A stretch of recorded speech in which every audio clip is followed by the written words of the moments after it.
Baik, selamat siang teman-teman semua. Kali ini kita akan melakukan diskusi terkait tugas yang telah disampaikan oleh Bu Elvira. Adapun poin-poin diskusi pada siang hari ini, yang pertama adalah terkait visi misi, kemudian penyusunan visi misi, dan implementasi visi misi dalam pelaksanaan belajar mengajar. Dalam proses diskusi ini sendiri, kita akan melakukan sistem rolling, jadi masing-masing dari teman-teman akan menyampaikan hasil wawancaranya dan disampaikan melalui meeting ini. Adapun untuk mengawali diskusi pada siang hari ini, alangkah baiknya kita mengawali doa bersama. Marilah tundukkan kepala sejenak, berdoa, mulai.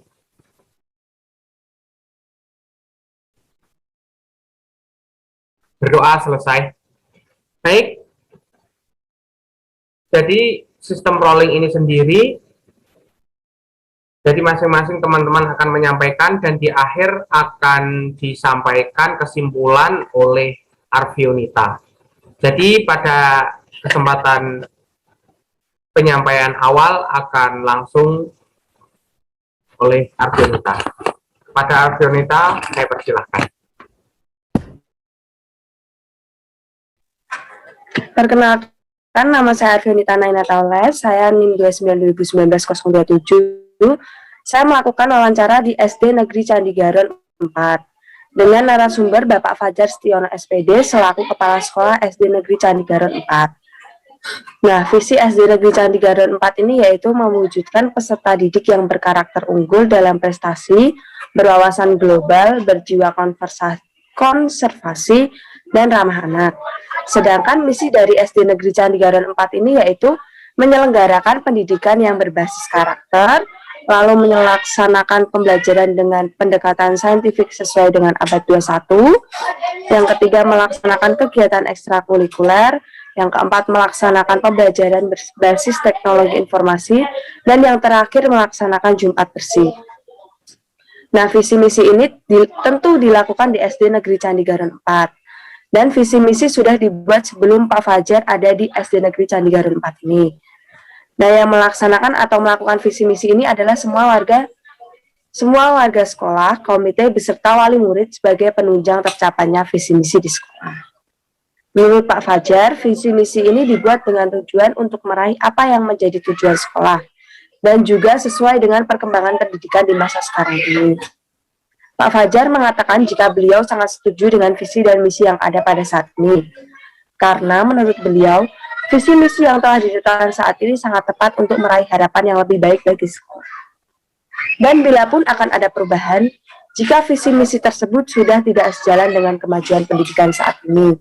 Dan sekolah memiliki harapan, dan juga ketika sekolah memiliki harapan yang lebih maju. Nah, sebagai contoh ingin merubah visi misi yaitu mewujudkan peserta didik yang beriman dan berakhlak mulia, unggul dalam prestasi, berwawasan nasional, berjiwa kebinekaan. Nah, implementasi dari visi ini adalah anak di sekolah diajarkan untuk bersikap ramah tamah terhadap teman, mengawali dengan berdoa, dan dengan misi membentuk karakter kepribadian anak yang baik, sopan, dan santun. Nah, itu saja hasil wawancara dari saya. Terima kasih. Baik, saya ucapkan terima kasih kepada Arvionita yang telah menyampaikan hasil wawancaranya. Kemudian akan dilanjutkan oleh teman saya, Yonatan. Silahkan untuk menyampaikan hasil wawancaranya dari pihak sekolah dan utamanya kepala sekolah. Oke, terima kasih. Apakah suara saya terdengar? Ya, terdengar dengan jelas. Oke, siap. Terima kasih. Dari hasil diskusi saya yang sudah saya diskusikan oleh Kepala Sekolah yaitu Ibu Indah Larasati selaku Kepala Sekolah SD Immanuel di Bantar Lampung, di mana saya menanyakan yang pertama yaitu visi dan misi sekolah, di mana visinya yaitu menjadi lembaga pendidikan Kristen terbaik di Lampung. Kemudian misinya ada dua. Yang pertama mewujudkan pendidikan karakter yang mencerdaskan peserta didik secara spiritual, intelektual, emosional, dan sosial. Kemudian yang kedua mewujudkan pendidikan Kristen yang bermutu, berdaya saing, serta berwawasan kebangsaan. Kemudian yang kedua, bagaimana visi dan misi sekolah itu diturunkan di kurikulum dan bagaimana diturunkan juga dalam aspek aktivitas sekolah. Menurut beliau, di mana kegiatan pembelajaran di SD diawali dengan GLS, artinya gerakan literasi sekolah dalam bentuk penyampaian rohani dengan berbagai metode yang berbasis teknologi yang bervariasi. Mengapa? Karena hal ini dilakukan untuk mencapai perwujudan pendidikan Kristen yang mencerdaskan secara spiritual, dan serta kegiatan lainnya dikemas dalam bentuk ibadah syukur yang dilakukan seminggu sekali secara virtual karena masih corona seperti ini. Kemudian pencapaian intelektual diwujudkan dalam proses pembelajaran berbasis teknologi dan kolaborasi dari berbagai sumber muatan pembelajaran dalam batasan silabus yang digariskan Dinas Pendidikan. Kemudian beliau juga menjelaskan tentang pencapaian secara emosional dan sosial, di mana pencapaian secara emosional dan sosial itu dilakukan pada proses pembelajaran yang semua muatan pembelajaran itu diadakan latihan-latihan atau praktik-praktik. Jadi yang bisa saya katakan di mana peserta didik ini tidak hanya memakan teori-teorinya saja dari guru, tetapi mereka juga masuk langsung terjun ke dunia praktek seperti itu.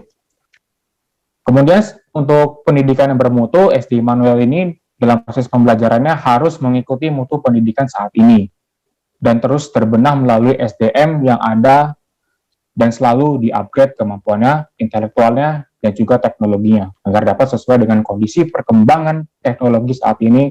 Dan untuk hal ini, SD Immanuel tersebut mengemas proses pembelajaran untuk menuju pada digitalisasi, di mana artinya mempersiapkan generasi peserta didik yang mengerti tentang teknologi, atau bisa kita bilang tidak gaptek dengan teknologi dan siap masuk dalam digitalisasi. Kemudian yang ketiga yang saya tanyakan ke beliau adalah bagaimana proses penyusunan visi dan misi tersebut? Apakah sudah ditetapkan oleh nasional atau sekolah diberikan keleluasan untuk menyusun visi dan misi sekolah tersebut? Beliau menyatakan bahwa penyusunan visi dan misi sekolah dari itu dilakukan oleh pihak sekolah dan tentunya juga mempertimbangkan tujuan pembelajaran dari Kementerian Pendidikan dan juga Dinas Pendidikan setempat. Kemudian dari sana dibuatlah semacam draft tujuan pada sekolah itu dan kemudian dari stakeholder sekolah yang ada bersama para kepala sekolah membuat satu kesimpulan dalam bentuk visi dan misi, yang artinya visi dan misi ini tidak ditentukan oleh pemerintah. Sekolah diberikan keleluasan untuk membuat visi misi tersebut, namun tetap menggunakan ketetapan atau batasan-batasan yang pemerintah punya, kemudian disesuaikan dengan tujuan dari sekolah atau yayasan itu sendiri. Jadi artinya tujuan sekolah itu tetap dalam batas tujuan pemerintah dan pemerintah juga, namun sekolah juga memiliki poin-poin atau goal-goal yang penting yang bisa dicapai dengan sekaligus ketentuan dari pemerintah. Jadi artinya sekolah ini tidak melanggar pemerintah, tapi mereka juga dalam batasan-batasan pemerintah seperti itu dalam membuat visi misi. Dari saya itu aja sama yang sudah saya diskusikan dengan kepala sekolah. Terima kasih. Baik, terima kasih Yonatan. Baik, akan saya lanjutkan dan saya sendiri akan menyampaikan hasil wawancara saya di SD Negeri Kebondowo dengan narasumber Ibu Kepala Sekolah, Ibu Siti Mukaromah, SPD. Dari hasil wawancara saya terkait pertama adalah visi misi, disampaikan oleh Ibu Siti Mukaromah pada awal beliau masuk di SD Kebondowo 01 tahun 2018, beliau mengatakan bahwa visi misi sudah tidak relevan dengan dinyatakan oleh beliau bahwa adanya krisis akhlak, di mana anak-anak itu dalam hal budi pekerti, sopan santun atau unggah-ungguh kurang tepat dalam kegiatan di sekolah. Kemudian dalam visi misi ini sendiri didasarkan atas keadaan sekitar, di mana lingkungan SD Kebondowo sendiri dekat dengan Rawopening, sehingga beliau juga mencanangkan pengelolaan sumber daya alam yaitu eceng gondok yang ada di lingkungan sekitar. Kemudian visi misi ini sendiri juga didasarkan tujuan pendidikan nasional. Nah, adapun visi misi dari SD Kebondowo 01, di mana ini sudah direvisi pada tahun 2008, di akhir 2018 di dalam kepemimpinan Ibu Siti Mukaromah. Yang pertama, visi mewujudkan siswa yang religius, nasionalis, kreatif, alami, terampil, dan inovatif. Dalam misi, satu, meningkatkan karakter siswa yang berakhlak mulia, santun, beriman, dan bertakwa. Yang kedua, meningkatkan rasa cinta tanah air. Yang ketiga, meningkatkan kreativitas siswa dalam memanfaatkan eceng gondok. Yang keempat, meningkatkan kesadaran siswa dan warga sekolah untuk mencintai lingkungan dan lingkungan sekolah agar menjadi lebih bersih dan asri. Yang kelima adalah meningkatkan keterampilan siswa. Yang enam, meningkatkan kedisiplinan inovasi guru dalam mengajar, minat baca peserta didik, dan sarana prasarana dan prestasi siswa. Dalam visi misi ini telah dalam hal implementasi, untuk poin pertama, meningkatkan siswa yang berakhlak dan religius.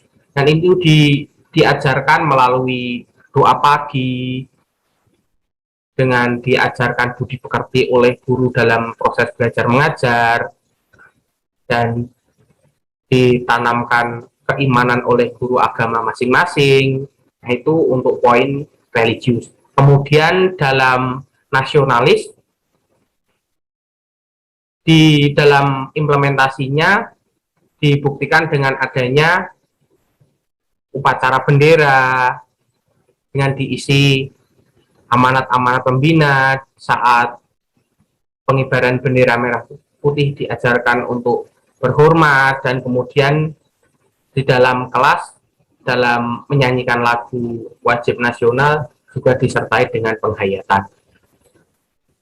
Dalam hal kreatif, Ibu Siti juga mencanangkan bahwasanya pihak SD, utamanya anak-anak, juga bisa diberdayakan dalam pengelolaan, sehingga sumber daya yang ada di SD bisa dikelola dengan baik dan menjadi ikon tersendiri untuk anak-anak ke depan ataupun masyarakat. Kemudian yang poin keempat, yaitu kesadaran akan lingkungan, dilakukan dengan piket bersama, penanaman tanaman di lingkungan, dan penghijauan kelas. Dalam hal peningkatan keterampilan, SD Kebondowo juga memberikan keterampilan kepramukaan, UKS, dan pelatihan dalam pengolahan eceng gondok. Kemudian di poin yang keenam, dalam penerapannya guru dituntut disiplin, dengan dibuktikan dengan guru harus datang sebelum jam 7, maksimal 6.55. Kemudian dalam hal peningkatan prestasi, guru juga dituntut melakukan inovasi sehingga peserta didik mampu menguasai baik itu materi secara kognitif atau psikomotor. Nah, itu saja hasil wawancara saya bersama Ibu Kepala Sekolah. Kemudian akan saya lanjutkan kepada teman saya, Penta Prawesti. Saya persilahkan.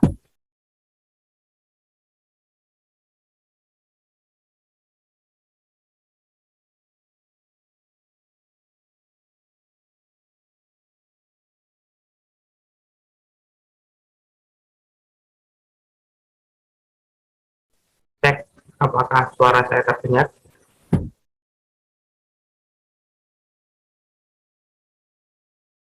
Yang pertama, mandiri.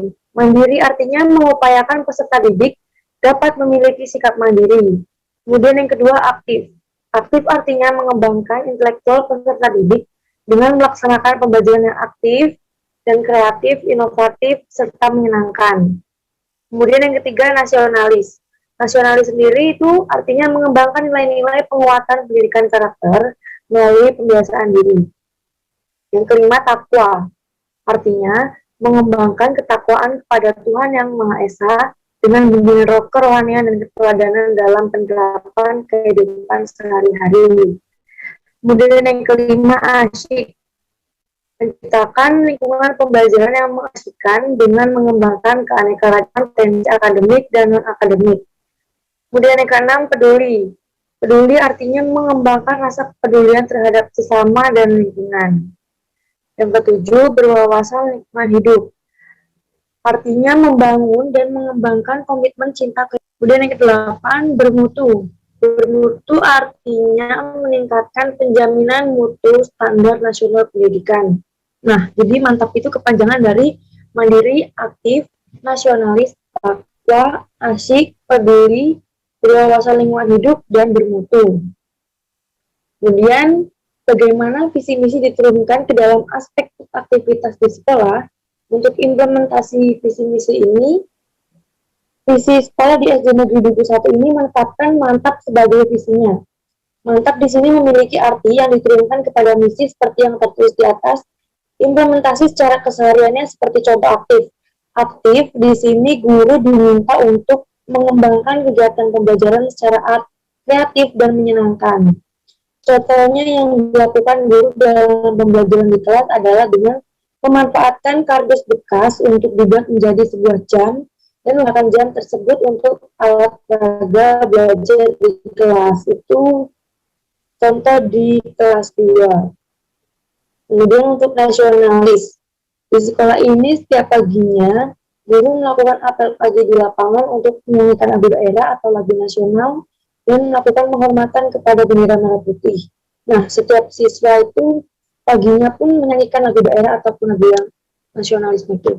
Untuk takwa, setiap paginya baik guru maupun siswa memulai kegiatan dengan berdoa. Untuk peduli, di sekolah ini baik guru antar guru ataupun siswa dengan guru dan siswa dengan siswa itu saling membantu untuk menyelesaikan masalah yang ada. Contohnya itu, sekolah kan saat ini sedang melakukan renovasi. Nah, kepala sekolah dan guru itu berdiskusi bersama untuk membantu memperbaiki fasilitas di sekolah dan hiasan yang ada di sekolah. Contohnya ketika pembuatan kolam ikan. Nah, orang tua siswa itu memberikan bantuan sekat meja di kelas-kelas. Kemudian berwawasan lingkungan hidup. Di sekolah ini membuat sebuah kolam dan setiap paginya menyiram tanaman yang ada di sekolah. Nah, bagaimana sih proses penyusunan visi misi sekolah? Untuk dari penyampaian dari kepala sekolah, sekolah ini sudah memiliki visi yang sama dengan yang ada sebelumnya, tapi berbeda dengan misinya. Nah, kepala sekolah itu tidak mengetahui apakah visi misi yang ada sebelumnya dibentuk oleh siapa. Namun, setelah kepala sekolah yang sekarang menjabat, kepala sekolah merevisi visi dan misi, sehingga visi dan misi ini yang sekarang lebih relevan, mudah dipahami dan mudah direalisasikan sesuai dengan keadaan yang ada. Untuk visi misi sekolah direvisi dengan cara pertama, membagikan dokumen visi misi yang lama. Kemudian didiskusikan melalui FGD dan disampaikan visi misinya masih cocok atau tidak. Ternyata visi misi yang lama itu tidak cocok, akhirnya diperbarui. Nah, dulu itu yang terjadi visi misi itu tidak ada yang mengerti, jadi hanya sekedar dibuat saja tapi tidak ditelaah.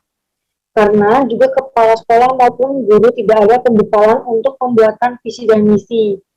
Saat kepala sekolah yang baru ini datang, barulah berdiskusilah dengan guru-guru atau teman-teman yang mengenai pembuatan visi misi, sehingga visi misi yang sekarang itu dibentuk lalu di-share kepada guru-guru yang lain itu. Nah, jadi visi misi yang sekarang ini ditetapkan. Visi misi yang sekarang juga dibuatkan yel-yel gitu, setiap pagi itu dinyanyikan. Jadi dapat disimpulkan bahwa sekolah ini diberikan keleluasaan untuk membuat visi dan misinya sendiri, tidak ditentukan oleh pihak nasional. Untuk kepala sekolah SD Negeri 21 bernama Ibu Teresia Sri Rahayu. Sekian hasil wawancara dari saya, terima kasih. Baik, saya ucapkan terima kasih untuk Penta. Baik, akan dilanjutkan untuk Trifonia Rani. Silahkan untuk Trifonia Rani untuk menyampaikan hasil wawancaranya. Baik, terima kasih Somat atas kesempatan yang telah diberikan. Di sini nama saya sendiri Trifonia Rani, NIM saya 29 dari 1952. Di sini saya akan menyampaikan hasil wawancara saya tentang visi dan misi yang ada di sekolah SDN Tingkir Lor 1 Kota Salatiga, di mana narasumbernya sendiri yaitu Bapak Eko Edi Irfanto, MPD. Yang pertama itu tentang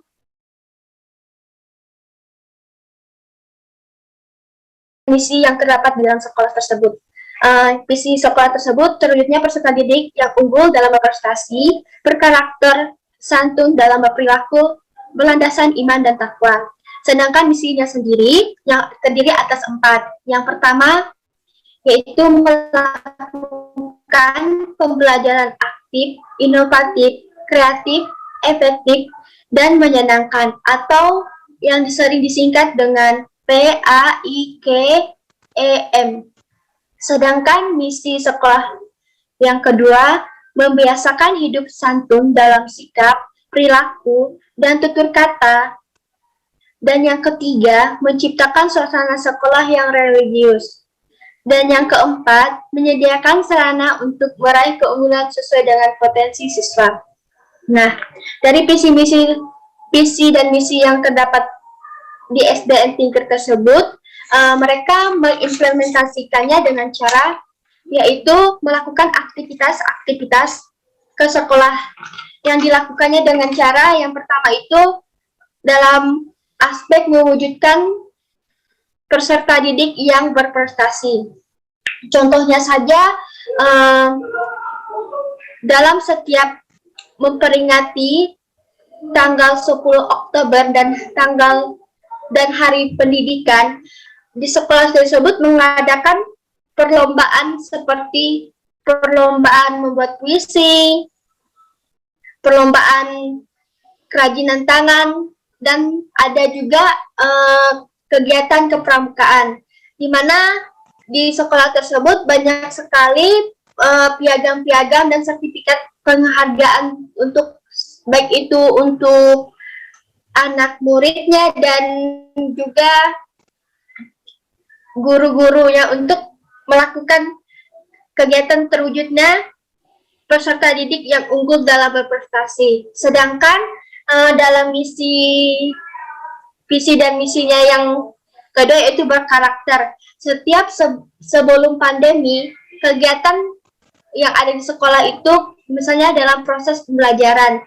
Sebelum memulai pembelajaran, peserta didik itu dianjurkan untuk berdoa dan saling terlebih dahulu kepada guru yang mengajar di dalam kelas. Dan yang kedua, perlombaan yang sering dilaksanakan di sekolah tersebut yaitu tentang keagamaan, karena di sekolah tersebut mayoritas guru dan peserta didiknya beragama Muslim. Sedangkan yang ketiga, bagaimana proses penyusunan visi dan misi tersebut.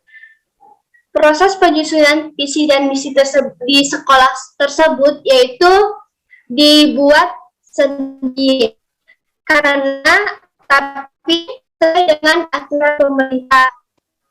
Jadi menurut Bapak Kepala Sekolah, visi dan misinya itu udah dibuat dari awal sebelum dia menjabat di situ. Terima kasih. Itu penjelasan dari hasil dari wawancara saya. Baik, terima kasih untuk semuanya. Kita sudah masing-masing sudah menyampaikan hasil wawancara, dan di akhir diskusi ini terkait kesimpulan dari masing-masing akan disampaikan oleh Arfionita Naina. Silahkan Arfionita untuk menyampaikan kesimpulan dari teman-teman.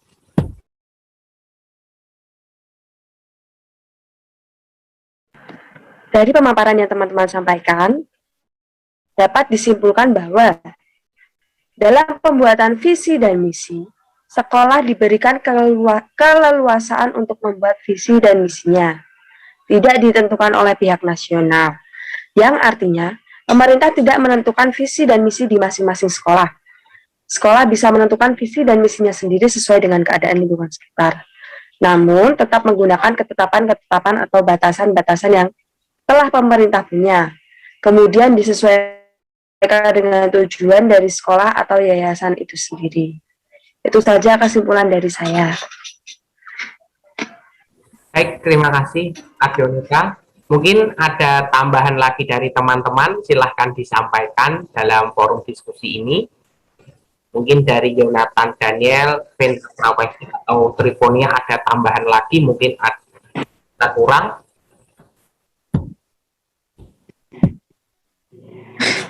Jadi saya cukup sama. Jadi saya juga sudah cukup wakilkan di mana semua sekolah ternyata itu diberikan yang nggak harus ditentukan oleh pihak nasional. Terima kasih. Oke, Trifonia Rani, ada tambahan lagi? Kalau dari saya sudah cukup. Terima kasih. Oke, baiklah. Karena hasil kesimpulan dari teman-teman rasa sudah cukup, kita akan mengakhiri diskusi pada siang hari ini. Untuk mengakhiri kegiatan pada siang hari ini, alangkah baiknya kita tutup dengan doa. Saya minta bantuan Yonatan Daniel untuk memimpin doa pada siang hari ini.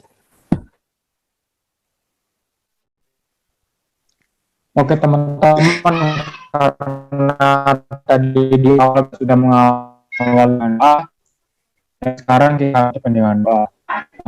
Menurut agama masing-masing, berdoa dimulai.